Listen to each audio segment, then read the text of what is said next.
The following podcast is a W2M Network original production. Visit W2Mnet.com for all of our other great podcasts, plus news, reviews, articles, and opinions from the worlds of wrestling, video games, football, and entertainment.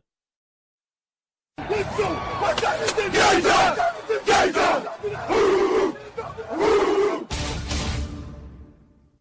It's gonna be a football game tonight now. No doubt. It's gonna be a football game here. Okay. I done been here before. All right, let's go, baby.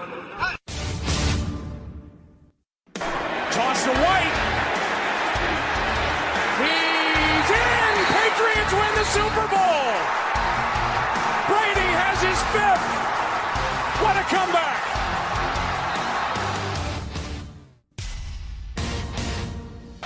Watson. Touchdown! Hunter Renfrow. Little man makes another enormous play. 1 second remaining.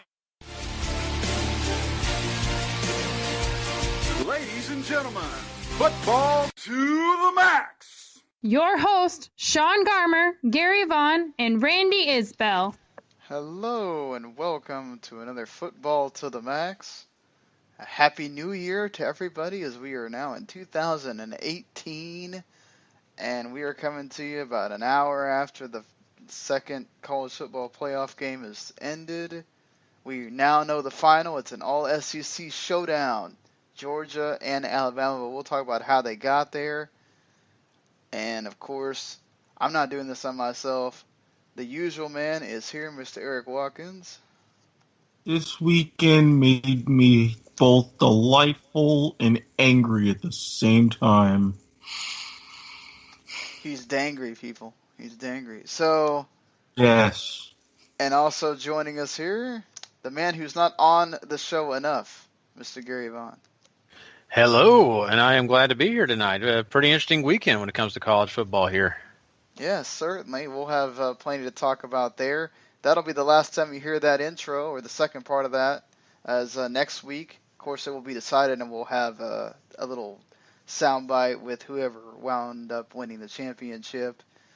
So if you like that big throw to Hunter Renfrow with the 1 second left, that's the last time you're hearing it. And, of course, we're also talking NFL, as the playoffs are now completely set.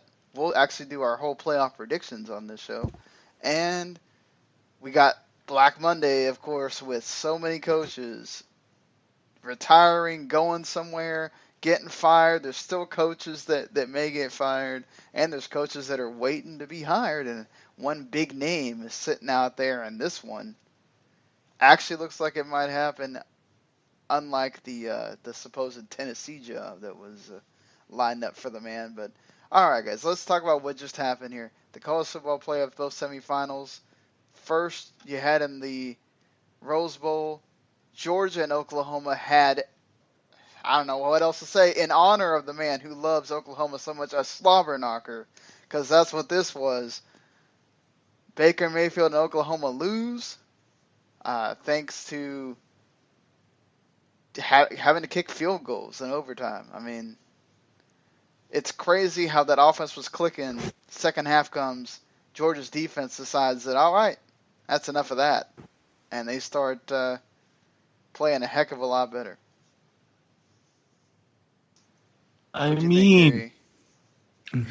This was a day, man, I just can't tell you how exciting this game was. It was a lot of fun to watch. I mean, let's be honest, when it came to halftime, you were really thinking to yourself, Georgia kind of made a little bit of a compensation by getting that field goal, but there's no way they're going to get back in this one. Score 2 touchdowns and, all of a sudden show up. No. Baker Mayfield's going to get the ball back, and it's going to be all OU the rest of the way. And are you kidding me? The Georgia Bulldogs made all the adjustments that they needed to make. It was still a bit of a struggle. They still had to deal with a very talented Oklahoma team. But, boy, this came down to the wire, and it was just exciting all the way through. I mean, full of action. When you talk about a blockbuster game, this is exactly what you got. We'll be talking about this game for years to come, I think. Yeah, for real. This is one of those I think people knew there was going to be some high scoring with Oklahoma being in there, but Georgia just absolutely matching them almost every step of the way, and then making Erik a pretty big comeback. You're down 31-14. Yeah, down 31-14 going into the second half, but the dynamic duo of running backs Nick Chubb and Sony Michel were pretty much contained, and then all of a sudden, a little bit of a different blocking assignment, allowing Jake Fromm to be a little bit more comfortable using the pass to set up the run. All of a sudden, off they went. And that, they branded it as an instant classic, really in the third quarter, going into the fourth quarter. It definitely lived up to that and going into overtime. I knew Georgia had some potency, but I didn't expect them to be able to match and eventually beat Oklahoma like they did.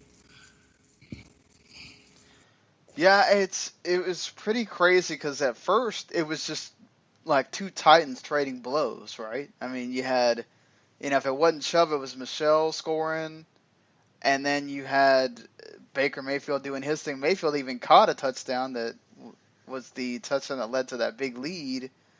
And then second half comes. I think the thing that was most consistent throughout the game was that even though Georgia was allowing Oklahoma to score, that front four was getting to Baker Mayfield, and they were getting sacks sort of consistently. And then in the second half, you saw them just absolutely take it to Mayfield. He started getting hit more. It was becoming a bigger deal. It's like Georgia knew, okay, we got a large problem on our hands of having to make this comeback. They do. They forced the overtime. They had to be the team that forced the overtime. And then Oklahoma's offense gets shut down at the time that mattered most. Because if they score a touchdown on that first drive, Georgia could only muster a field goal. So and then things turn around, and Michelle has that big run that goes to the touchdown that wins the game. But yeah, I think you got to give a lot of credit to Kirby and crew here for getting that team to have the will to come back. This is a funny thing by watching this game. Like I said, it was almost a tale of two different stories because you really felt like at halftime things were not going to go Georgia's way. And it was almost like throughout this entire game, Oklahoma had the energy. They were the energetic team here. Yes, Georgia made some big splashes in this game, some big returns, long run for a touchdown, just really, kind of matching here and there. But really, you felt like Baker Mayfield brought all the energy to Oklahoma. Even the defense picked up off what he was giving out. And I really felt like throughout the game that this was all about Oklahoma. But Georgia was a sleeping giant. They found a way to make things happen when they mattered most. And it wasn't pretty at all the times that they did them, but they still made their way and they still matched Oklahoma and came back. And that was so interesting throughout this whole story because I felt like as I watched this game, there's no way they can do it. There's no way they're going to be able to come back. It's just Oklahoma's going to kick a field goal or they're going to score the game-winning touchdown. Anderson's going to bolt in 15 yards, touchdown.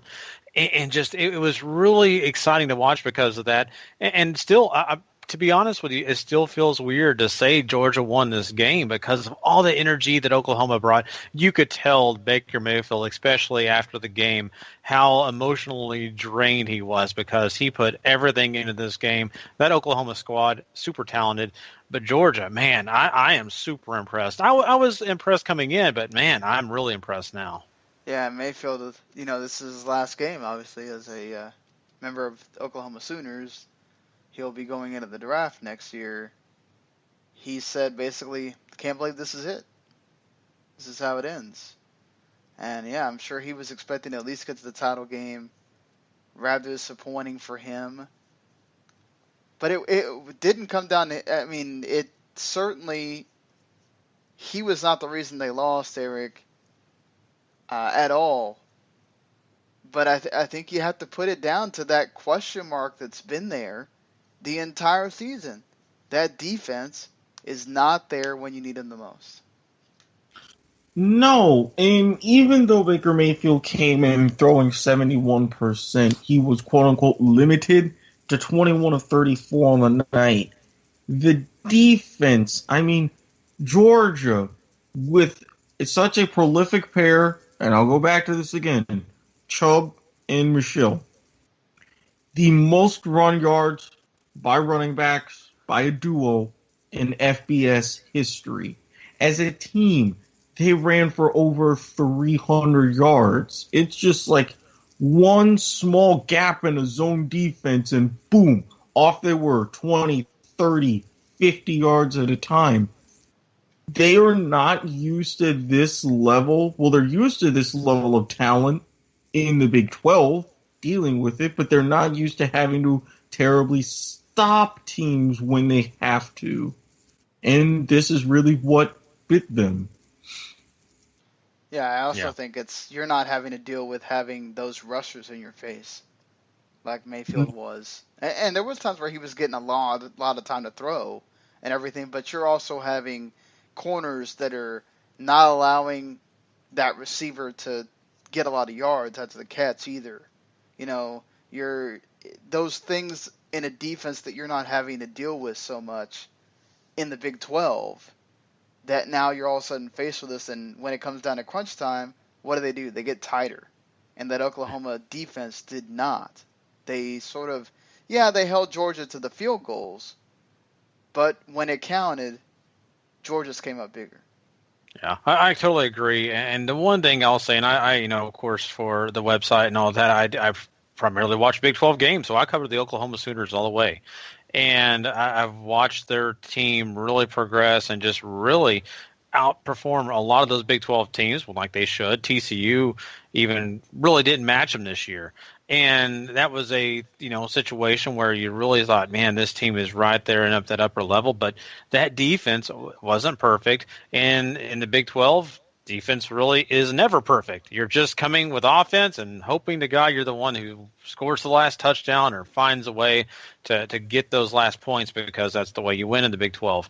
And in this game, I did pick Georgia coming in. I don't know what you guys picked. I picked one of our pick'ems earlier before this whole thing started.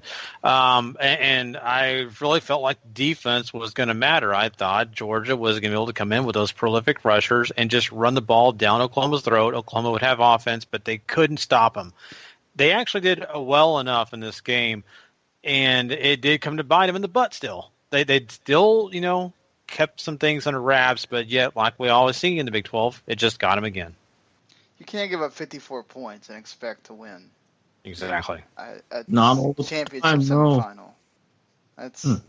That's crazy to expect to. Look, now Georgia gave up 48. I mean, that's not a normal number either, but again, you could see it happening as the second half went on. Then you get into a situation where it's 25 yards to get the win.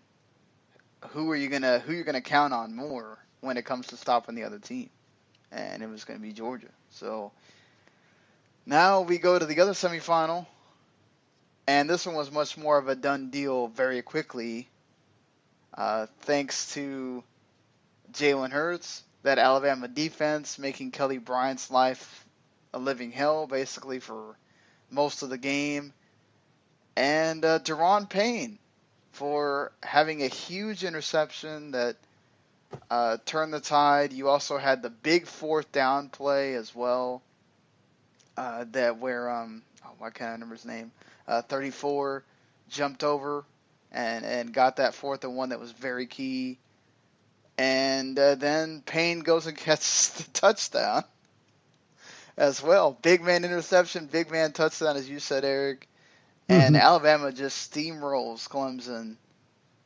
All SEC final. I mean, what do you think about this? Alabama's number 4. They're the only second number 4 team out there to get to the final. Ohio State won the last time this was their situation. Yeah, this is... Yeah, this is perfectly set up for what the SEC wanted. I mean, really what could have been the matchup in December in Atlanta, Georgia-Alabama in a championship game. Now, here we are in January.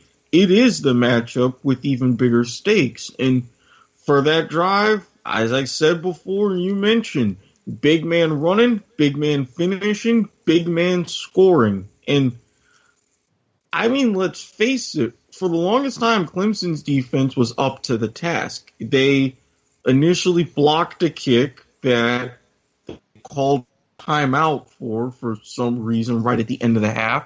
They made Jalen Hurts' life fairly miserable, but Alabama's defense came up with the big interception, and then immediately after that, a defensive touchdown, and they just controlled the game. And from the first snap, they said, "We're going to get in your face, Kelly Bryant, and we're going to make you throw to beat us because we know you can't." Mission accomplished. Yeah, certainly. And when they made him have to throw, it was going to be obviously was an issue for them. And this is one of those times. You gave Alabama this entire time to get ready. Nick Saban's very much like Bill Belichick in that way. You give him a lot of time to prepare. He burns you. They're healthier. The linebackers are back that were out during the season. They're at full strength, and it was just too much for Clemson. I mean, you could really break this down into a lot of things, but this is the game that I don't feel like we need to spend too much time on. Alabama just looked dominant. They look like the Alabama that you'd seen through various times throughout the season against those SEC teams and against Florida State. And now this is going to be a very interesting thing because this is almost a glorified home game at Mercedes-Benz for Georgia and against an Alabama team that's obviously used to being in this situation. Gary, I mean, how much do you think that this hurts as far as TV watchers and everything, that this is an all-SEC showdown? It really, I think for the most part, it's difficult because of the fact that you're still going to have those fans who are going to tune in no matter what, right? You're going to have the guys and gals out there who just love football, and they're going to tune in. But yes, I do understand the geographical nature of this and the way this all works out, and how, for the fact that, let's just take an example for tonight with Alabama and Clemson. You've got a lopsided game, and pretty much from first quarter on, I mean, you really know Clemson's just not in it. They're not there. And all those East Coast fans who want to watch their Clemson take on the world, and all those fans out there who just want to see them win, they know it's not there, so they probably tuned out. And that is going to affect maybe that championship game, but I don't think to a strong realm. I think you're still going to get the same numbers. Alabama's in it almost every year, right? I mean, so they've got a big fan following all around the country. Some of these teams, I don't think it really affects. I think it's just about watching college football. So I don't think it's going to be a detrimental thing, just especially with just having a Southern group here, two teams that'll be involved in the conference championship, the championship game, excuse me. It's to me not anything out of the norm. No. For me, I think it's going to affect it because you're going to have a lot of people in the North that maybe don't want to watch an all-SEC final or whatever. I think the difference that you do have in this game that you didn't have when you had that big BCS title game between LSU and Alabama way back is it's been a long time for Georgia to win anything. So you do have sort of somebody that you kind of want to root for against the big bad Alabama, whereas LSU had just come off winning, and you kind of didn't want anybody to win in that game. LSU, Alabama. I think everybody was mad more about the whole, why are the two SEC teams in during with computers trying to figure everything out. I think this is more about, okay, you do have a Georgia team, and you do have an Alabama team that I think people would have wanted to see them lock horns during the SEC schedule or during the SEC championship game. You are getting a game. You are getting this game finally. They went out and they proved it. They beat the two other better teams that made it. I mean, I don't know what else you want them to do, but maybe it may not be the most entertaining game at the end of the day because, it's SEC. It might get defensive. I still feel like there's a draw here, though. Well, you did say one good kind of alluring thing. Georgia's last national championship was 1980, Herschel Walker's freshman year. But aside from that, yes, you have Alabama with the big polarizing fan base, love them or hate them, etc., etc. So there's that. But again, out west, you're not going to have that much of an appeal. More fans are going to turn away. Out north, you're not going to have that much of an appeal. Fans are going to turn away. And I think you were getting that initial hit when when the committee decided these four teams were going to be in the playoff, because it's very Southern heavy, and it doesn't help the fact that one semifinal, thanks to being in the rotation, is in New Orleans, and the championship game is in Atlanta. So, yes, it's very Southern heavy, but I think with a lot of those ratings in the South, it's going to make up for it, and you're not going to get as big of a number hit as you normally would. Yeah, you probably won't. I think there is going to be a little bit of drop off because it doesn't feel like a total national title game, right? It feels very regional, and I think I know people will joke about the whole ESPN deal, but I think even they were probably hoping that one of those teams won, just because I wouldn't be surprised if they wanted Oklahoma, Alabama. Like, you got the whole allure of Baker Mayfield and his attitude and his personality, and that Oklahoma high-flying team against the big defensive powerhouse, big name in Alabama with Nick Saban and all that. I'm sure that they probably would have wanted Oklahoma, Alabama. I know everybody's going to say, oh, ESPN wins, all SEC, whatever. I don't know if they would have wanted that, because even they know that the ratings are going to go down a bit when it's so region locked, like that one is going to be. So, moving on from there, lots of stuff to talk about in the National Football League here, as, of course, Black Monday happened. We'll do the playoff stuff at the end. Lots of coaches losing jobs here, and I feel like some of them are certainly justified. Like the Chuck Pagano one, you could probably argue that should have even happened earlier than this season. Right? I mean, am I wrong here? I feel like they've been treading water for a while.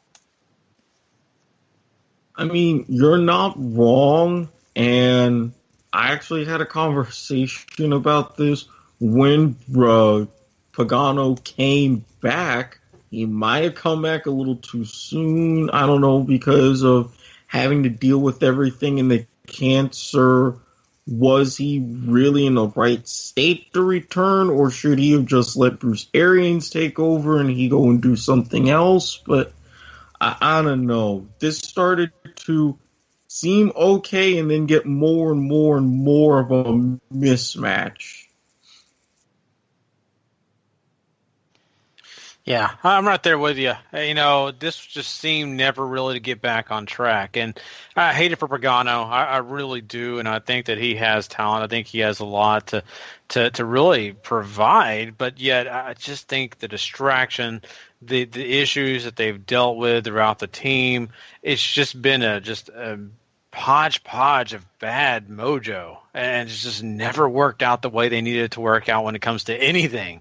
So I think you do need a fresh voice in that room. You need some fresh ideas. You need some fresh energy and motivation. So you got to do it. You feel bad, but it just has to happen. Yeah, I just think that, you got the unfortunate thing with Andrew Luck and all that, and maybe you can say, look, if you had Andrew Luck, they win some more of those games, and certainly you can make that point. But it's not like Brissett played awful. It's not his fault that he was the most sacked quarterback in the entire league. So, and despite that, they still won some games and played decently. And, if that defense was better, and they still have some sort of bright spots to look forward to next year. And if something happens with Andrew Luck, that you have a decent backup in Brissett anyway. But I think it's more about a regime change as well. And understanding that, all right, Pagano's been there. This is kind of the ceiling. We know Irsay is also kind of one of those owners that when he's seen enough, that's kind of what it is. He also tried to get Gruden to come in with Peyton Manning and do something there. And that didn't kind of work out for them. And I think ever since then, Pagano's days were sort of numbered. And this season going down the way it didn't help him at all. I think the more interesting one for me is the Detroit Lions with Jim Caldwell. He is their winningest coach in the franchise's history. And I don't think that they collapsed at the end, but is that totally on Caldwell? I mean, I didn't think so.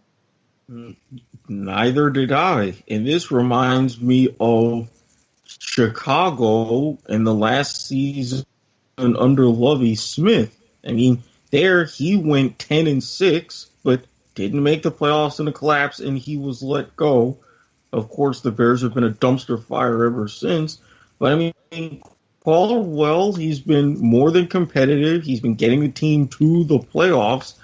I just don't understand this. Is this a case of Detroit thinking that there's something bigger than they are? Maybe they thought that with the things going certain ways in Green Bay, they could have done better, but I don't know. I'm a little bit confused because I thought the Lions as an organization had kind of turned the corner from something like this. Yeah. Caldwell was, a talented guy too.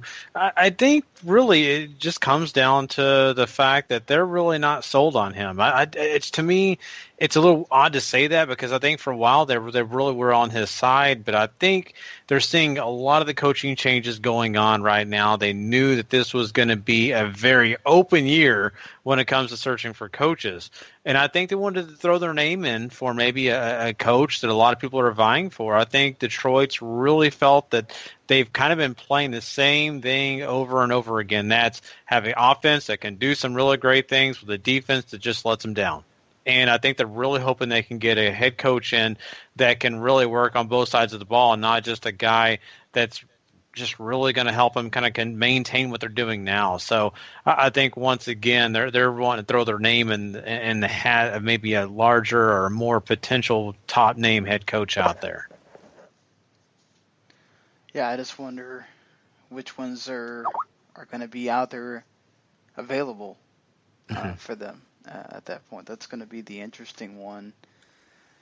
I was kind of baffled by that one. I thought of the coaches that were going to stay around, you'd give him one more season because things are still clicking there. The team is functional. Yeah, you could definitely say that with what happened to Green Bay, they should have taken advantage. And I wonder if that's kind of that thing that puts that nail in the coffin and going, look, we had the best chance we possibly could have had. All we had to do was win these last two games, and you lost to the freaking Bengals.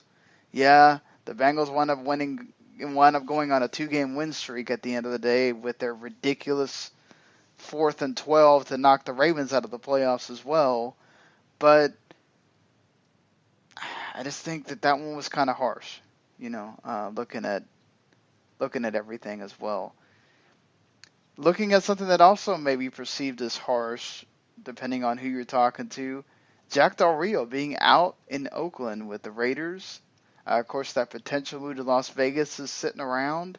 And now there is a lot of talk about how Oakland just did it so they could try to lure Jon Gruden away from the booth. And even ESPN is expecting Jon Gruden to take the job, even though he's still going to do the wild card game. He's in all the promos for it and everything, which is also stupid because, every game is single elimination in the playoffs. Not just the wild card game, ESPN. God, what the hell? Anyway. Well, this is ESPN, and let's face it, they only just started getting playoff games a couple of years ago, and I think this is finally the first year where they're not getting the totally dog game, which would help them, but I'm cutting ESPN a teeny bit of slack on that because, hey, they're desperate. Throw them a bone.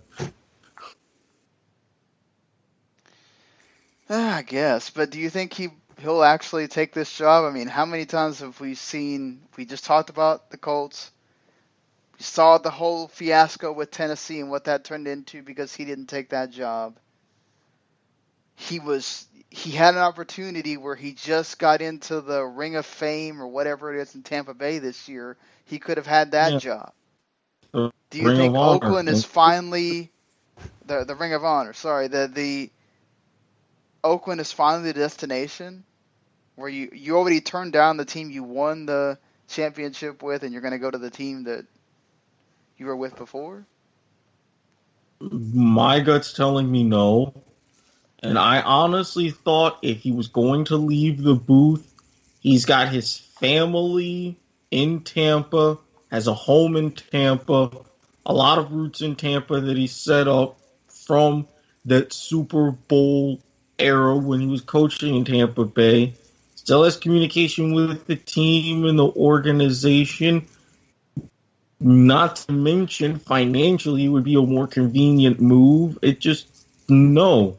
The fact that he turned them down, he's not going to pick up and uproot his family across the country again just to have them move again in a couple of years. No. I mean, but that seems weird that the company that employs him is sitting here reporting that they expect him to take that job, Gary. I mean, that seems really weird if he's not going to take it. It really is odd, and to be honest with you, I think there's a lot of information we don't know. I think maybe the Raiders have had some conversations with Jon in the past and have really kind of worked some things out when it comes to maybe some discussions behind the scenes. And I don't know how fair that is. I don't know really if that's illegal at all. I don't think it is. I know there's the Rooney Rule out there that they kind of have to put in place, so they'll have to definitely interview a minority before they even hire this guy. So it's kind of odd that they're already saying, hey, he's coming. But there's a lot of interesting things that are in play here. And I think maybe there's some real interest on Jon's part along with the Raiders too. So let's see if that does happen. I could be completely wrong, but to me, when you see a little smoke, smell a little smoke, there's probably a fire. Now, does that mean that Jon's definitely going to take it? I don't know. There may be some disputes when it comes to contract or some decision-making before we even get there. But I think, once again, there's got to be something to this. Yeah, I feel like this one's a little bit different than the other ones where it was a lot of hoping and praying. I feel like this one has a little bit more fire to that smoke, if you know what I'm talking about. So Yeah. we'll see. I mean, Eric could be totally right, and there's a lot of justifications there that Eric just brought up about the whole uprooting your family and everything, but it just seems, I think it all has to, thinking back on that, right, about why you don't take the Tampa Bay job. Mm-hmm. Oakland does have a much better team, and you are going into the flashy, hey, I could be the coach of the team that's finally in Las Vegas. I mean, how cool is that, right? I mean, you're Jon Gruden. People know who you are. Mm-hmm. And you get to be the Las Vegas Raiders coach. I mean, And I am giving a lot of credence to that, and I will give credit to the owners' organization. They're only the second organization that I've known of to put an ownership stake on the table like this. The only other time was for Bobby Orr and the Boston Bruins. That was back in the 70s to get him to remain to play for them. Long story why that didn't work. But I get that they're really going with the Vegas theme, putting all their chips in on this. I just don't want them to go through a bad beat situation because, hey, it's possible. yeah, I mean, anything's possible at that point, but it's just, there's too much in this to make you think, man, that'd be really weird if he turns it down with all this reporting going on, but I guess you've seen crazier stuff. It's weirder things have gone on. There is another coach. This one was very much expected, and you kind of have to think with all the up and down with Mike Glennon, Mitch Trubisky, the move you make in the draft, all that stuff. And I don't think Trubisky did too bad. I think also your playmaking decisions, or not playmaking decisions, your offensive play calling decisions didn't help him either. Not to mention he has no wide receivers. So, I don't know. I think it's going to be a little bit of a John Fox out in Chicago. New regime going to be coming in. You think this one was a bit more justified? I personally do, because John Fox is a great defensive mind. He's a fantastic defensive coordinator. This is not much of a defensive league anymore. You have to have some sort of competency on offense to even survive, let alone be a successful coach and have a successful team. And with the issues with Glennon, not even trusting Trubisky until the very end and finally opening it up, not even really getting a competent offensive coordinator to help develop a young quarterback, he got on too much of his laurels of what he was able to do in Carolina, but the league has changed too much. He really didn't change with it. And when you're something like 20 games below 500, you're terrible at home, you're terrible in your division, it's time to go. Yeah, I think you're right. And, when I look at a guy like John Fox, a super talented guy, but at this point, at this moment right here, defense is what he's focused on. That's what he does really, really well, and I think maybe it's time for him to go do that and not focus on the entire team. And it sounds terrible to say. I just think that there are some guys that are, at their point in their career, the coordinating is probably the best option for them when it comes to coaching.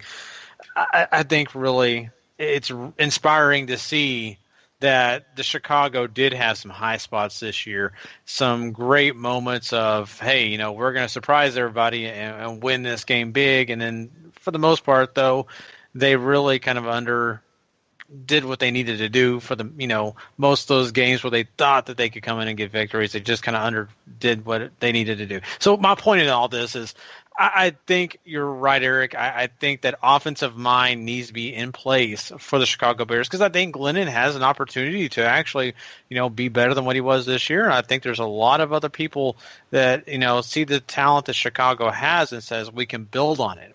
This is not it's going to be a team that's just terrible because of all the talent. I think they got some good pieces here. They just got to know how to use them. And I think the defense has got a lot of talent as well that, once again, same scenario. So I Judge Fox, it's probably time.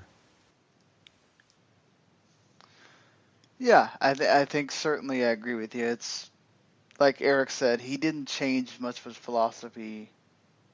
And then you bring in everything, you change the quarterback, you don't go with the veteran. I think that screams, okay, we need to have a new voice in here. And they're already talking to guys that are QB gurus, quote unquote, Josh McDaniels, obviously, and Pat Shurmur from the Vikings as well. So, two guys that... Yeah, Shurmur, okay, I trust.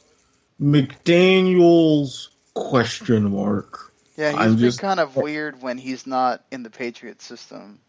Yeah.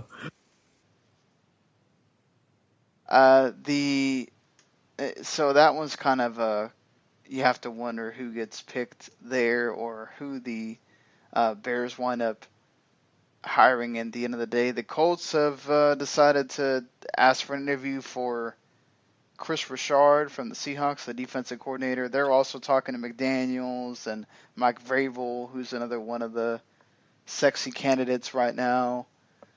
So Colts have got things going on. This was kind of expected. I think we'd heard about this. Well, not just we, the entire NFL, whatever media community had heard about Bruce Arians is probably going to retire at the end of the season. He made that official. The Cardinals are now looking at Steelers offensive line coach Mike Munchak right now, who's also used to coach the Titans. So that's something that's being bandied about as far as who the Cardinals are looking for. Obviously, Bruce Arians, what a heck of a time with the Cardinals. What a resurgence for that team under him. I don't know that you have any. I don't have anything but good things to say, other than obviously he's stubborn and made some sort of boneheaded choices sometimes. But I think overall, what the Cardinals have been able to do with him at the helm has been kind of incredible. Actually, you're really going to miss him. You really are. And it's not just because the head coach that's smart, that makes some good decisions, but also for the fact that, just like you said, Sean, the boneheaded things, the stubbornness, the old man that he is, the grandpa that I love so much. And he's also very blunt. Yes, that's well. That's what I'm saying. He's a grandpa, right? I mean, grandpas can get away with that, right? Yeah. You can call everybody a bum, and then you have to smile and like it because you got to respect grandpa. I know. So, I mean, really, it's bittersweet. I think this guy deserves to go and be with his family, get his health on track, and just be able to sleep at night, because we all know these NFL head coaches don't sleep a lot. So he's reached that point. It's time. But I will miss him, and I think he's an excellent guy. And, once again, it's going to be really interesting to see who they do put in place for him, because he's done a lot of great things for that organization. There's going to be some high expectations for whoever next walks in that door. Well, not just high expectations, but, I mean, okay, will this convince Larry Fitzgerald to stay? Are you going to draft a quarterback? I mean, I think Bruce Arians, he's choosing the right time to go out, because with all the high expectations and with all the performances that he's been able to do in Arizona for the last couple of years, this season shows that they're one of those franchises that's in flux for 2018, and he really has an easy out saying, I'm not going to be a part of this. Goodbye.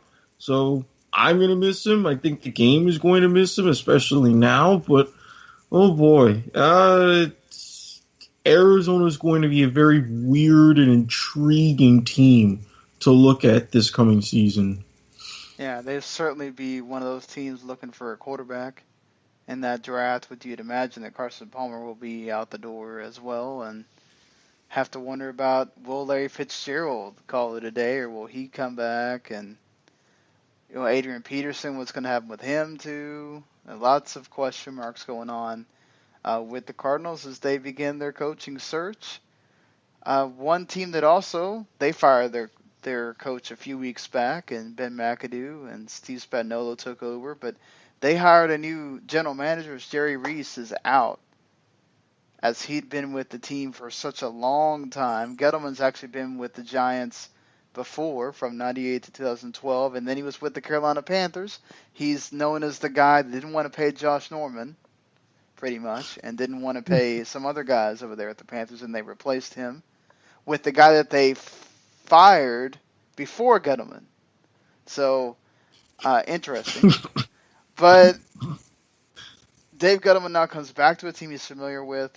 The first thing that he kind of went on to say was that you can never have too many great players at one position, talking about drafting a QB in the draft, which is kind of obvious considering how old Eli Manning is, but he doesn't, obviously they're not going to hint at it, but you'd have to imagine that some trade opportunities are going to be around there for Eli and start, or do you just say, okay, let's transition and have Eli play one more year and try to redshirt the guy that you bring in? I mean, you've seen both kind of be used by folks. We saw it with Mahomes this year in the old style of let the guy redshirt, and we saw it with plenty of the rookie quarterbacks where they went ahead and started.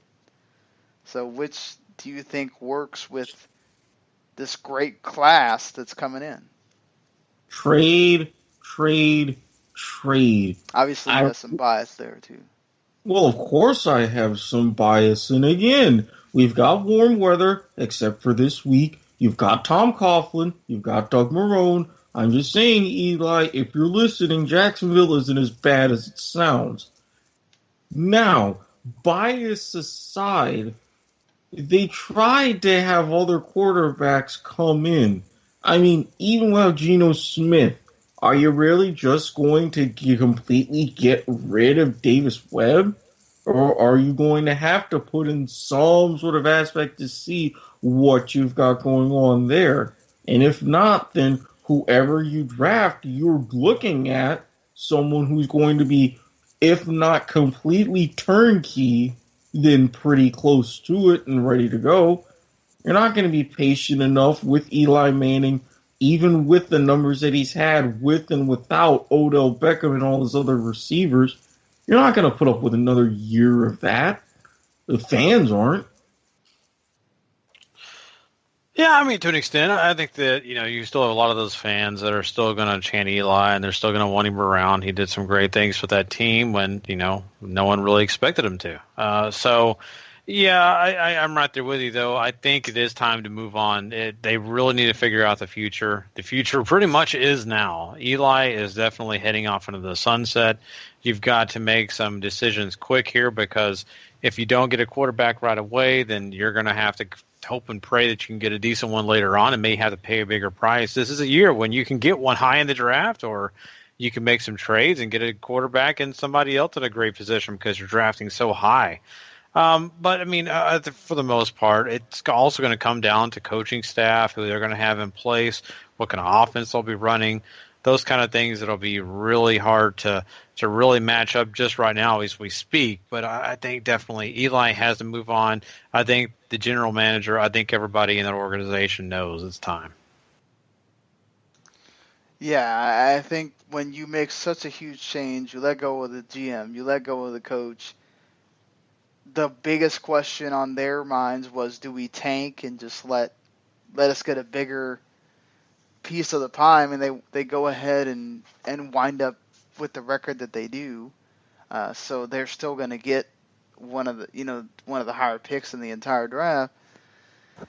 I think you have to signal that change, whether you have Eli play that year to let that QB ease in much, I guess, more smoothly is the question mark. And I guess it also depends on how eager Tom Coughlin is to make that move and have Eli go down to Jacksonville. How much do you pay? That's another thing. Is there even an offer out there that will get the Giants to say, all right, we'll just start this whole thing over and not even worry about being formidable in this first season, perhaps? But hey, if these quarterbacks are supposed to be so great that are coming in, they should be able to do what a lot of the quarterbacks did this season. So we'll see how that goes.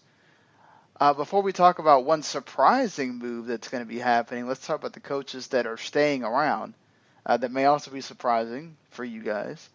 Vance Joseph sticks with the Broncos even after all the carousel with the changing quarterbacks this season. They finally start Paxton Lynch there at the end. They did okay in that final game. Hugh Jackson stays with the Browns even though they finally do finish 0-16. I'm sorry, Eric, you're probably not going to be the Grand Marshal of the parade. Look, there is still time to campaign. I mean, for anybody in Cleveland listening, how many of you, especially Cleveland area natives, that would have someone willing to pay money to fly there in the middle of winter? Think carefully. I am one of those people. Jimmy, the Browns owner says that Hugh has not lost his magic. What do you guys think? I mean, you're 1-31 as a coach. Yes, but look at your organization. When you're openly campaigning for quarterbacks and your team either doesn't draft them or screws up paperwork, that's not your fault. You're showing, hey, I know what I'm doing. This is what I need. But your front office doesn't get it for you. That's not your fault. Now, hopefully, they have some sort of competency there to where it's like, okay, Hugh, what do you need? What do we have to go and get? Let's build a team. Well, that means your butt's on the line next season, though. Pretty much, and I think Hugh would even agree with that. And he's like, okay, give me one season to do this, and if I don't, I'll jump in Lake Erie and then get on a boat and then just go away. God. Yeah, and I agree with that. I mean, I think that Hugh has some talent, and he's a guy that's really been trying to figure things out there. It's just that never, is there an opportunity for everybody to be on the same page? It seems like in that organization, and no matter how much they try to fight and really get those victories, they still fall short, even within the organization. I'm not just talking about games, so. Let's hope that they can turn things around. I really want them to. I know, Steve Harvey wants them to. We all want them to. Let's see if they can do something next year. Yeah, I think it's a good job for the Browns to keep him there. Like you said, Eric, it's not his fault. But again, and nobody has a hotter seat than Hugh Jackson when it comes to next season. And they better shape it up and get it together. And if you're going to draft Darnold or Rosen or whoever you're drafting, better make sure you make the right decision this time. Yeah, well, I'll put it like this. Like here with the Jaguars, the magic number was 7. Get to at least 7 wins or things have to change.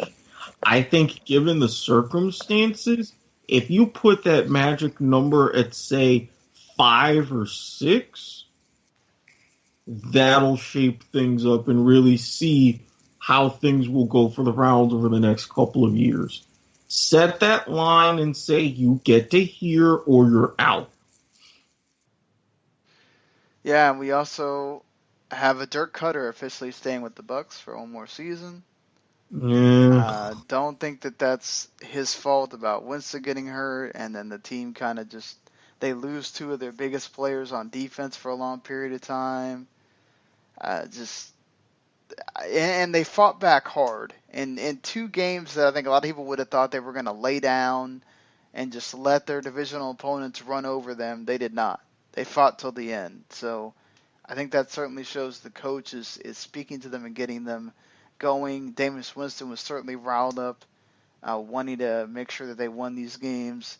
Again, I think that speaks to faith the players have in the coach, and they're keeping him in. And also Jay Gruden. I think that one seems very obvious considering all the crap the Redskins had to deal with all season. With all of the injuries, all of the problems. Don't know what's going to happen to Kirk Cousins. But they're not keeping him. No. They're not keeping him. They made a decision. It's like, all right, Jay, what can we do to fix this? Just like in Cleveland. What are they going to do? What are they going to do? I don't know how they're fixing it without Kirk Cousins, though. Yes, but they're clearly either they're not committed to keeping him or Kirk Cousins isn't committed to staying. There was a long-term deal on the table. Cousins didn't like it. Now he's in between a rock and a hard place. The team isn't going to pay him almost $35 million under the franchise tag, but they're not going to offer him much more than they did under that first long-term deal. So it's up to him to decide what he wants to do. And as far as with Tampa Bay, I still say going to Dirk Cutter was a bit of a mistake, and I think he should be on a teeny bit of a hot seat at the very least for next season. What do you think, Gary? Yeah, I think, both organizations, they're wanting to give their coaches more time, which I don't blame them. They each have the cases of, things weren't working right for them, for injuries and for other scenarios. So you got to give them credit. They're allowing these guys to continue on and to see what they can do. But I don't know. This season is really going to be a big deal for both organizations and for both head coaches because they're definitely already on that hot seat. And then I guess to talk about just 2 more things. Before we get into a little bit of Cowboys Corner here to end the show, the Bengals are still considering, I guess, keeping Marvin Lewis because they have not made a straight decision. Marvin Lewis was supposed to be it. Right, and I guess the way that the team played the last 2 games might have made people reconsider whether it's the owner or Marvin Lewis or both. But now they are thinking about what to do. Perhaps maybe it's also Marvin Lewis moving into a different position within the team.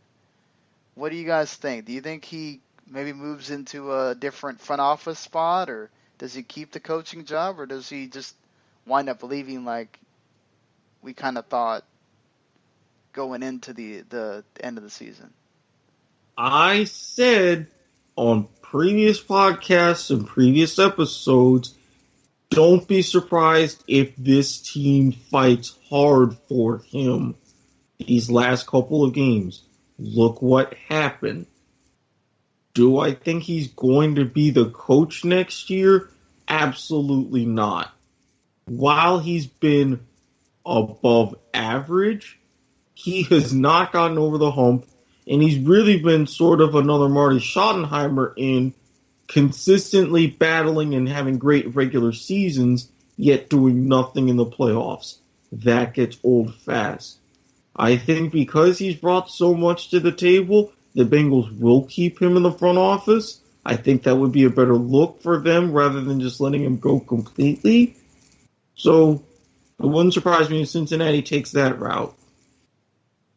Either way, whatever route they take, let him go, do whatever else he wants to do, or keep him in the organization. I don't think head coach is going to be that position. And I think for many good reasons, I mentioned it earlier, I think there's, going to be a very big jousting match with a lot of these teams for certain guys out there, head coaches. And I think the Bengals are looking at just what Eric said. The success rate in the playoffs, not there.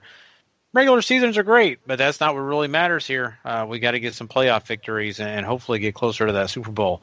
So, yeah, I think head coach is going to be a vacant spot for the Bengals.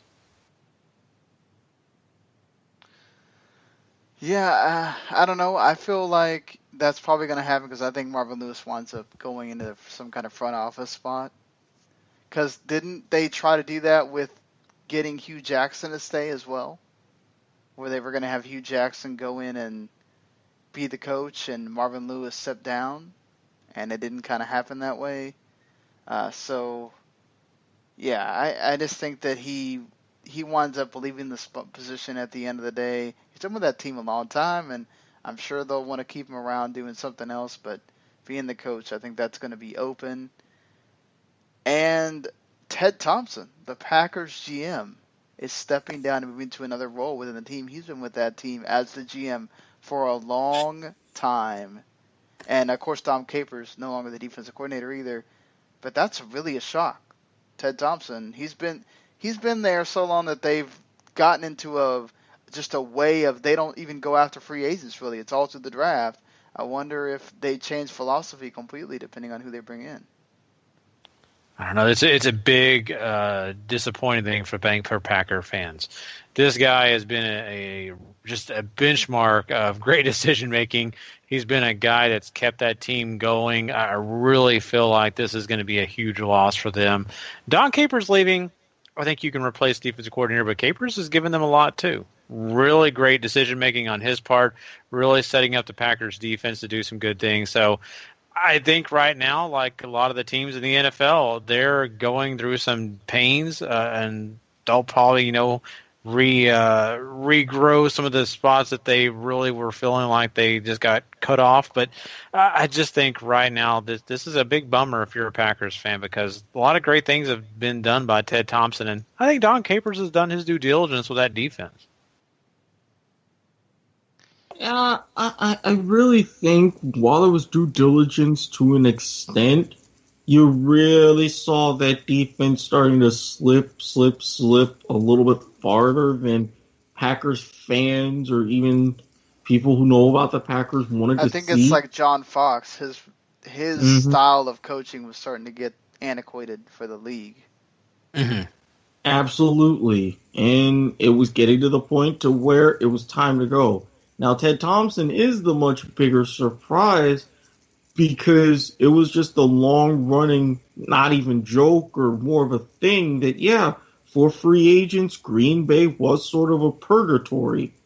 I don't know now if they finally want to change that moniker or what, but let's see if it really works because, yeah, being Green Bay, you still have a lot of things working against you. Certainly. That's going to be an interesting one as the week goes by to see what happens there. Green Bay, how quickly they they do make that move. Finally, I guess we'll go to, before we talk about the playoffs and make our picks there. Cowboys corner here, Gary. Derek Dooley gone as the wide receivers coach after Dez Bryant goes and has his hissy fits. You'd imagine that that's going to change, but even more could be coming. Rod Marinelli's on the hot seat, and Scott Linehan as well, as he should be probably. And lots of talk about Todd Haley coming back to the Cowboys, possibly to take his spot. I don't know if that's any better, but yeah. I feel like the wide receivers coach was bound to have him with Dez having his deal, but man, change everything seems crazy. Yeah, it's one step short of getting rid of your head coach. And that's exactly what they're doing here. I think this is a Jerry Jones being stubborn thing. It's about, hey, I'm going to win with the guy that I want to win with. And he's still trying, and he's going to do everything he can, and he's going to get rid of anybody else he feels like is, going to hinder, whatever. I think at the end of the day, I mean, technically Garrett doesn't call the plays, right? So that whole at the goal line situation where you don't run Zeke, technically I guess that's not his fault, or even though he's the coach, he should be able to say, you know what, we're not doing that. But I would usually agree with that. I think at the end of the day, though, you've got a head coach who sits in and helps implement a lot of that offense, and your offensive coordinator goes by what the head coach is really wanting. I don't think Linehan had his hands all in the pie by himself. I think, Garrett was putting in his ingredients too and making sure that those ingredients stayed. So Garrett's very conservative, likes conservative play. And I think that got sprinkled into what Linehan did. Is Linehan going to be the one getting rid of? Probably. And Rod Marinelli is the one guy that I don't know that I love him. Maybe he's one of those guys that the league has passed him by. But he's got a lot of motivation out of some guys that really, honestly, in this league right now are very young and don't have a lot of experience. And he fired them up, got them ready for a while now, and they've called them all the orphans. He's got them going, and I think he's the one guy that I may not let go right away if I am making some changes. But I look at Linehan and that offensive staff being really mixed up and changed up, and I'm right there with you, Sean. Todd Haley coming in, does that really change anything? I don't know. I think this is more a Jason Garrett thing more than this coaching staff. Well, I mean, they do have a coaching staff that's out of contract anyway, so they were going to make some changes, as it were, but I just feel like, at some point you also got to say, like, when is it on Dez to not throw the tantrums? Right? I mean, you're a professional football player. I know you want to win. I know that you're competitive and you're seeing things not happening, and I get that you want the ball, but there's also times where you want the ball, and what happens? You don't catch the ball. Mm-hmm.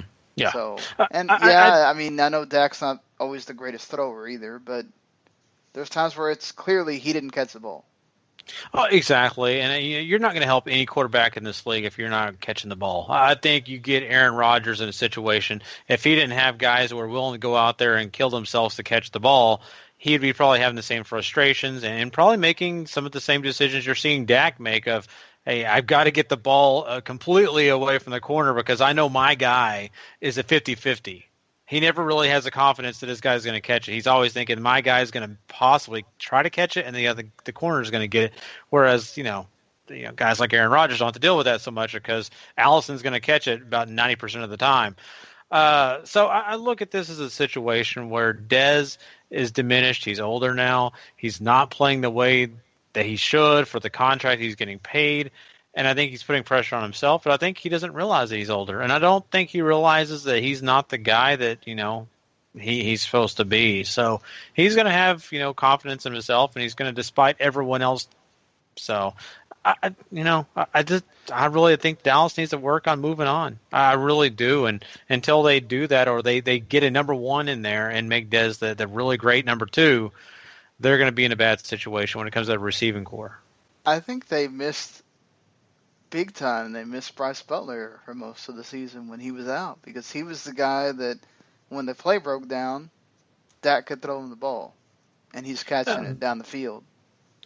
Once again, another guy that's great, but he's 50-50 too. We've seen Bryce Butler drop many a deep balls and just not really be that consistent player. I think the whole wide receiving core, even Cole Beasley this year has had some trouble. So yeah, and Terrence Williams was also, he's always 50-50, and just lots of guys that are not too dependable other than Jason Witten, and he's already on the waiting for that Hall of Fame train, and just it's crazy they've been able to last this long, and I still say that you're not using Zeke enough.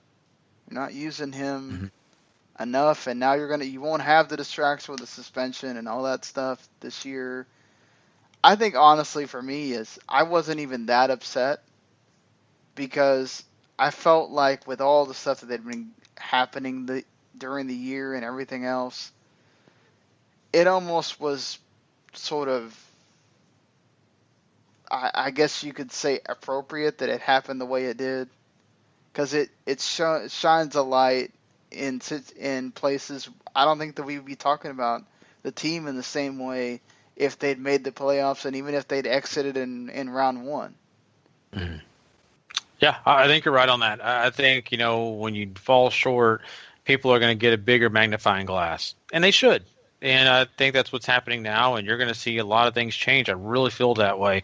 I don't think it's going to be a completely overhaul of the offense or anything, but I think we're going to see some people stay that should stay, and I'm really hoping we get to see the exit of guys that really should not. And hopefully Dez takes that pay cut this year.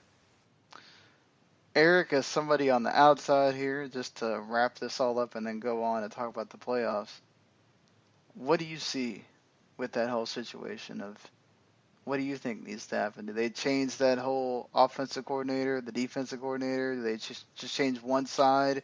And what do you do about Dez? Personally, I think you change one side, because while it would be better to have a defense that is less dependent on Sean Lee and having someone else even as a backup to really fill in his role, setting the tone for that defense, when he's there, things are for the most part okay. Offensively, yes, I would like to see to where Dak can get support from someone else in the running game other than Zeke. I don't know if that means changing your backup running backs or changing offensive coordinator. Something besides that has to happen, because you're getting only a limited level of functionality as is. And I think the Cowboys, especially offensively, with what Dak can do better. For Dez, it's now no longer working. If he's getting to the point to where he's going to waive the number of targets he has in a game at people on the sideline saying, hey, what about me, blah, blah, blah. Yet when you have opportunities to catch the ball, you get cases of the dropsies, it's time to go. You've overstayed your welcome, and it's time to move on. All right, so let's go on and talk about these playoffs that are upcoming here really quickly on Saturday and Sunday, the wild card round. We'll talk about the wild card round, but we'll also go on and give you our eventual Super Bowl picks and everything else in here too. So Saturday, you have the Tennessee Titans that get in off of a squeaky win over the Jaguars. They wind up being fifth due to the Buffalo Bills getting in thanks to that 4th and 12 miracle play for the Bengals instead of the Ravens getting in. So the Titans play the Kansas City Chiefs in that 4:30 slot on Saturday. The Atlanta Falcons play the Los Angeles Rams on NBC in the 8 o'clock-ish window. Who do you guys see taking these two games here? You got to go for the Rams, if you ask me, against the Falcons. I think the Rams are playing too hot.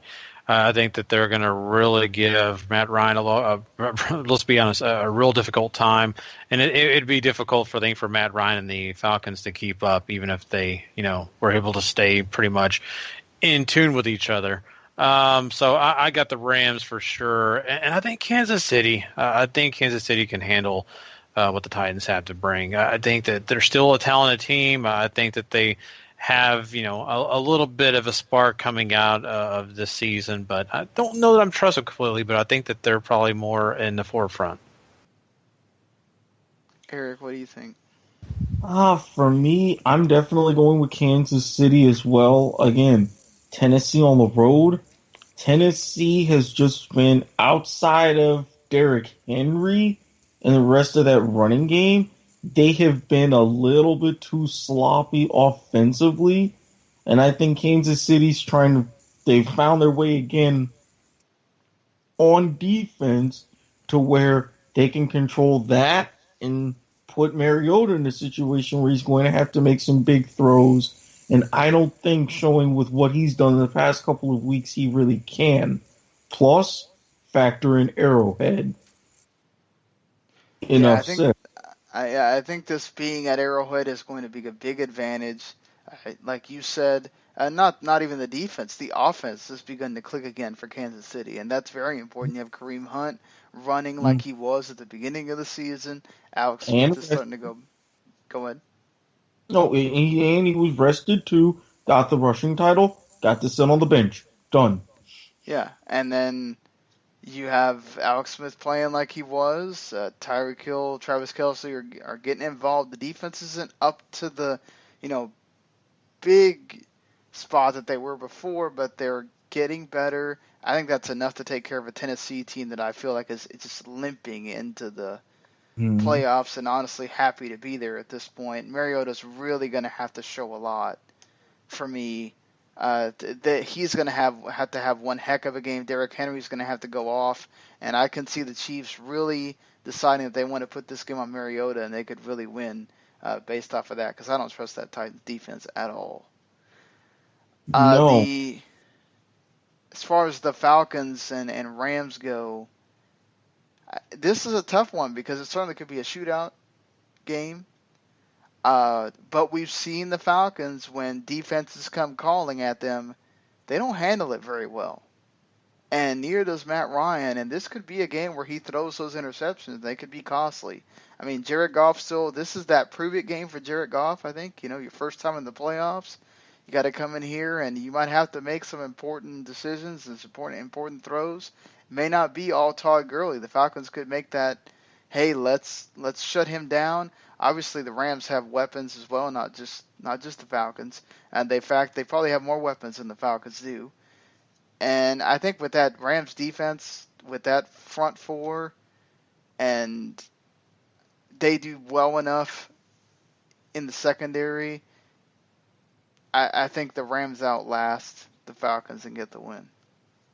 As do I. I mean, I don't like Matt Ryan in this situation. Really, up until last year, he's been shaky in the playoffs.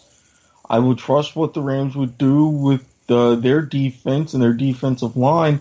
Plus, if anybody, Sean McVay is a head coach. He's shown if you've got Todd Gurley canceled out, he's like, okay, he can call up plays that would get Goff comfortable while utilizing a lot of those wide receiver targets early on.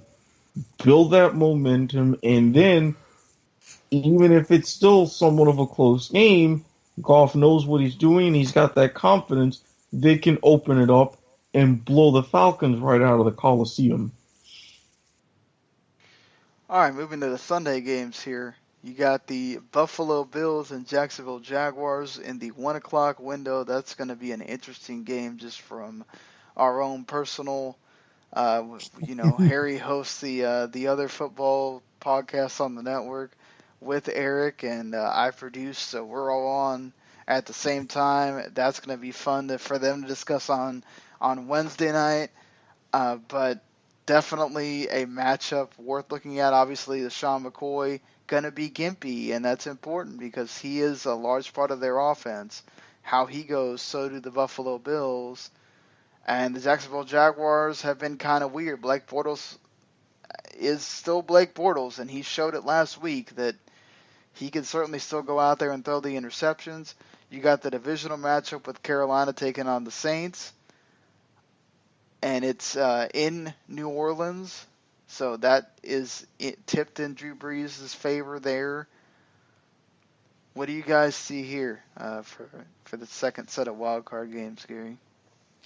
Yeah, coming in, talking about Jacksonville and the Buffalo Bills, I think that Jacksonville, sure, I think that they are not impenetrable. I think that they still, have their weaknesses, but I think for the most part, it's hello, Buffalo, goodbye. I think Jacksonville's defense is going to be too much, and I think that LaShawn McCoy, if he's going to play in this game, he's not going to be good enough. And so I just don't see it. I don't see Buffalo with much of an opportunity. I may stay close at the beginning. I think that Jacksonville pulls away with this one, though, for sure. And then going to the other matchup, I think Carolina and New Orleans are a lot closer. I think, of course, being division foes is going to be a big key in this. It's going to be a really fun game to watch. I really feel that way. I think this is going to come down at the end. But I think being at home is going to be a huge factor for, like you said, Sean, Drew Brees and the rest of that company. I think Kamara is going to give a lot in this game, and he's really going to be probably the difference maker. I got New Orleans in this matchup. Well, this is your team here, Eric, so. It's my team. I don't 100% trust them. I'm going to be the first to admit. And especially with Blake Bortles here in the playoffs, his first time, I really don't see him having the best of performances. However, I also am going to give a slight edge to Jacksonville because this Bills team is not the same without Shady McCoy. Tyrod Taylor, while he can be great in the clutch, this is a whole new level for him. This Jaguars defense is going to be very aggressive, especially with these corners, not just the front four. They're going to be very hungry. They're going to want to give something very big to these home fans after everything that happened. As far as with the Saints-Panthers game, that's another close one where I'm going to have to go with New Orleans. I don't think Carolina has the best of momentum after what happened in the Atlanta game, and I really don't know with this defense that you're going to be seeing for a third time if Cam Newton can really put together a performance like he could in any point during his couple last big postseason runs. I think with New Orleans, with Drew Brees, with Kamara and Ingram, they're going to do enough, and the defense is going to help them out big time. Yeah, I think with Jacksonville, like you said, the defense is going to be a big deal. Obviously, the Bills' defense could certainly do the same number on Blake Bortles. This could also be one of those like 10-6 games very quickly.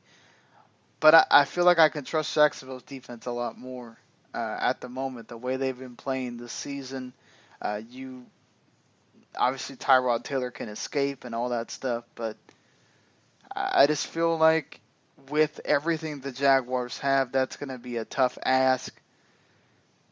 And then the status of LaShawn McCoy, if he's not 100% healthy, I think that's really going to affect them offensively. What happens there, that's going to put them behind the 8 ball that way. And it's really going to take a big performance from Tyrod Taylor. And I just don't see it against this defense. I think the Jaguars are going to take that. And then the Saints, I think, are going to win, number one, because they're at home. They might play much better in the Superdome.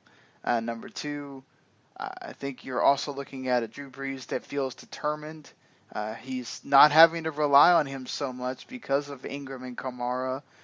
They are two weapons he's been able to use so effectively this season. Michael Thomas has been tremendous. And, the rest of that team has been kind of chugging along. That defense, I think, has played better than anybody expected them to. You mentioned it, Eric. I think Carolina is sort of on downtrend right now. I think if they can find a way to take Christian McCaffrey out of the offense, it's going to put a lot of pressure on Cam, and he can deal with a lot, but I just don't think he's going to be able to do it on this one. I see Carolina taking an exit. That makes it to where all four of us have the same team, so this makes it very easy to do for the next round here. You're going to have the Saints and Eagles on Saturday, along with the Chiefs and Patriots again. Whew, some big matchups there with these two or these four teams going at it. I think obviously the Eagles could get by here and make it to the championship game, but I feel like this is going to be the game where they feel the not having Carson Wentz. And I feel like a smarter, more intelligent Drew Brees is going to be able to eventually make the plays along with Ingram and Kamara to get through that defense. Again, the Eagles can certainly challenge them. If Foles is on, that's going to be a very interesting game. But I think the Saints get by the Eagles, and I just talk the master of revenge is Bill Belichick. If there is a man that you scorn him, he knows how to get you back. This is it right here. New England at home in Foxborough, coming to take and tell Kansas City, not again, sir. We are winning this time. Yeah, we've seen all your tricks and plays and all that. Saints and Patriots for me on that first set of games on Saturday. As tempted as I am to disagree with you, I think the Saints are going to look at this game, the last game where we saw Nick Foles, 4 of 11 and an interception. Yeah. And the fact that he's now going to have what would be 2 weeks with that kind of bitter taste. And even Doug Peterson, with the practice schedule he's setting up, I don't know if Foles can get his confidence together in time. It's going to be just sad to see such a fantastic season go to waste, but I really think New Orleans can prevail. And really, with the Patriots, Tom Brady gets a much-needed week off. Bill Belichick gets a not necessary but helpful 2 weeks to prepare. Yeah, the Chiefs, they really wouldn't stand a chance. It would be New England going away in that one. Yeah, I mean, you guys make some great points, and I'm not far off from with you. I'll just start with the Patriots and the Chiefs. You guys are completely right. You give the Patriots time off, they get even smarter. It's going to be easily done. The Patriots are going to win that game. If they don't, it's going to be a headline that I will be shocked to read. And then, of course, you go on to the Philadelphia Eagles and New Orleans Saints. And as much as you would sit here and say, oh, Philadelphia, they can overcome. I mean, come on, Nick Foles was able to overcome the Rams, and he was able to lead this team in victories later. If there's no problem, they're going to be okay. I think, even though New Orleans is not at home in this game, they would come in, and I think you guys are right. I think that they would have the momentum because they didn't miss a week. Not only that, you have a different system here that you're going to face that has a running game and a passing game that can really affect you. They're not one-dimensional. They're going to be very well balanced. And a defense that really, honestly, is surprisingly scrappy. And they'll find ways to turn the ball over and make you have to come and try to play from behind at times. So I'm not far off from you guys, but I'm going to be different. I'll just be different. I'll say the Eagles squeak it out. They beat New Orleans, and they do go to the conference championship game. Oh, well, they would, that's this, well, good to see that we have a difference there. So we would have Jacksonville and the Steelers on Sunday, along with the Rams and Vikings in a rematch as well. For me, this one's difficult, I think, on both ends. Jacksonville certainly has the defense to make Big Ben have to deal with a lot. and get pressured and have the problem. But then, the Pittsburgh defenses, you turn right around and they're really damn good too. I just feel like when it comes to a situation like this, the experience, if Antonio Brown is back to himself, which you would think he would be, Le'Veon Bell, you've got just too much. You have some obvious experience on the defense on that front line, but you got a lot of young as well. Leonard Fournette's very young. I just go over with the experience here with the Steelers and say that they make one last run. They get through Jacksonville. Bortles pulls the Bortles and maybe costs them the game somewhere. I know that's going to be heartbreaking to hear for Eric, but it's hard for me to see the Steelers go down here. And then you have the Rams and Vikings as another rematch from the regular season. Revenge game once again for Case Keenum. In my mind, I've already had it with the Vikings being at home.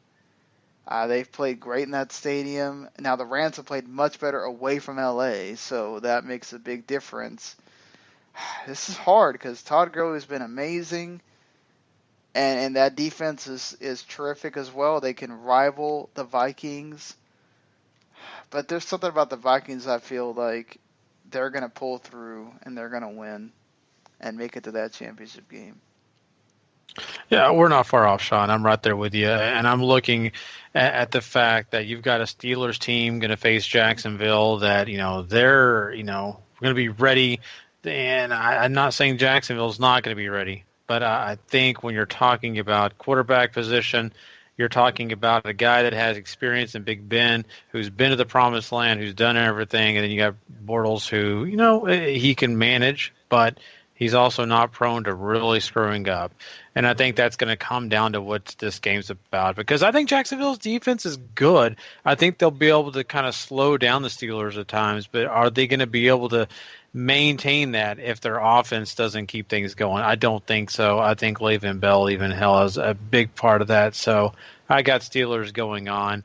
And then looking over at that other matchup, it is a very difficult matchup. The Rams and Vikings, really good teams.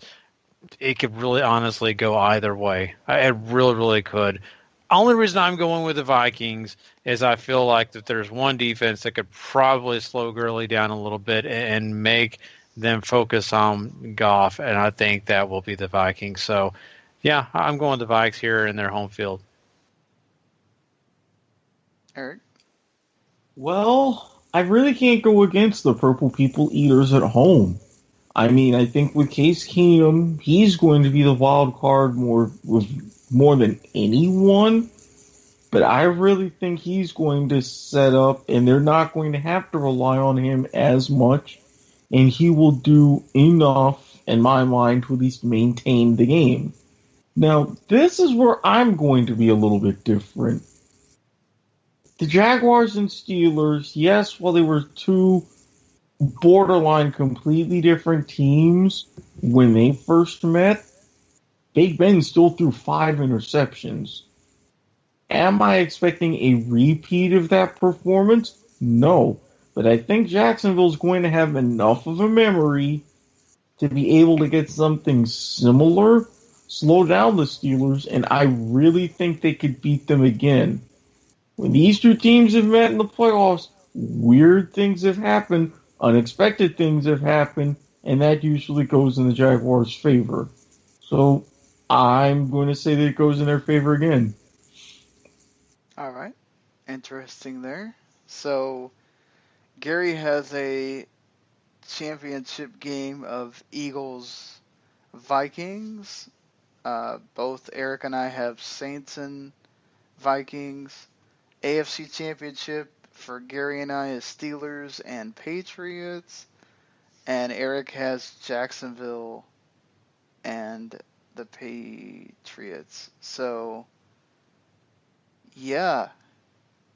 All right, I'm going to just go out and say it. I think the Vikings are going to be the first team to play in their home stadium in the Super Bowl. They will beat the Saints. Mm-hmm. They will beat the Saints. Their defense is superior. They have the ability to shut down a Mark Ingram or Alvin Kamara. And, Drew Brees is going to be too much for Drew Brees.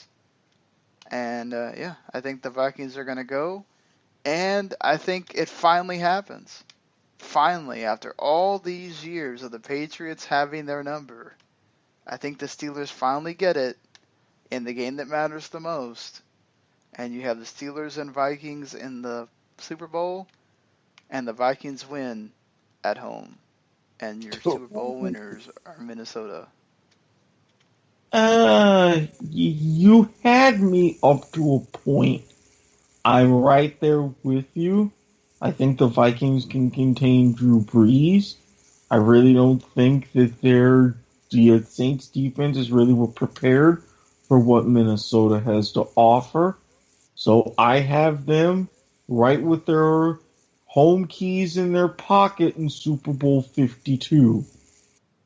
Where I disagree with you, and I would have said the same even if the Steelers do win, this is Tom Brady. This is probably going to be one more last run. This is Belichick saying, you know what, with everything that's gone on this season, all these distractions, I had to get rid of Garoppolo and Jacoby Brissett. I'm going to win one more title, and I'm done. I think the Patriots go on. The Jaguars would keep it at least somewhat interesting, which they've done before in past history. But I think Tom Brady has just enough of that magic to carry him on to the Super Bowl and to win one more Super Bowl. Sorry, Minnesota. I can't go a whole episode without talking a little bit of something against you. Damn, the same thing again, as always. I right, know. Gary, what do you think? But, All right. My thought process on this, I've got, of course, Philadelphia taking on the Minnesota Vikings, and I'm right there with you. Minnesota at home. Nick Foles, I just don't see it. I just don't see him overcoming that. I think the Eagles' defense, to me, will be what helps them get over New Orleans. But I don't see that defense providing them enough to overcome the lack of offense that they're going to struggle with as they face a defense like Minnesota. I got Minnesota going to the Super Bowl and staying at home. I love it. And then you go to the other side, and yes, it's going to be time for the revenge game. Patriots and Steelers. What's going to happen here? Everybody's going to be chanting the Pittsburgh Steelers are going to win because this is the revenge game of the century, blah, blah, blah. They're going to overcome. And then Belichick's going to come in and break their hearts, and they're going to walk off the field wondering what happened. And the Patriots are back in the Super Bowl. And people are going to be ready for the Steelers to watch someone match their 6th Super Bowl win and tell the Minnesota Vikings, say, hey, Tom Brady, notice you're getting older. Hey, that Achilles isn't looking so good anymore. Minnesota wins the game, beats the Patriots. We move on to a new era. Wow, that would be some crazy thing if that happened right there. Vikings beating the Patriots in the Super Bowl, winning at home. How amazing would that be? Will they even get there? That's going to be an interesting thing because they'll play the Saints in the second round there if the Falcons are able to get by the Rams so I think a lot of things can change depending if things don't go the way we have talked about here. But, of course, everybody's going to have their Super Bowl picks. I'm sure all the guys will have their Super Bowl picks on the Wednesday show as well. It's going to be interesting to see how that goes. But, all right, we don't know unless some crazy stuff happens, like Gruden finally does get that Oakland job or we have other coach moves. The chances of us doing another show before the Saturday games probably going to be slim. But we might just come back on Sunday and just talk about the games on Sunday instead of waiting till Monday because of them ending pretty early. So there's that possibility as well. But all right, until we see you again, thank you for joining us. Have a happy new year. We're now in 2018, and see you later, everybody. Peace.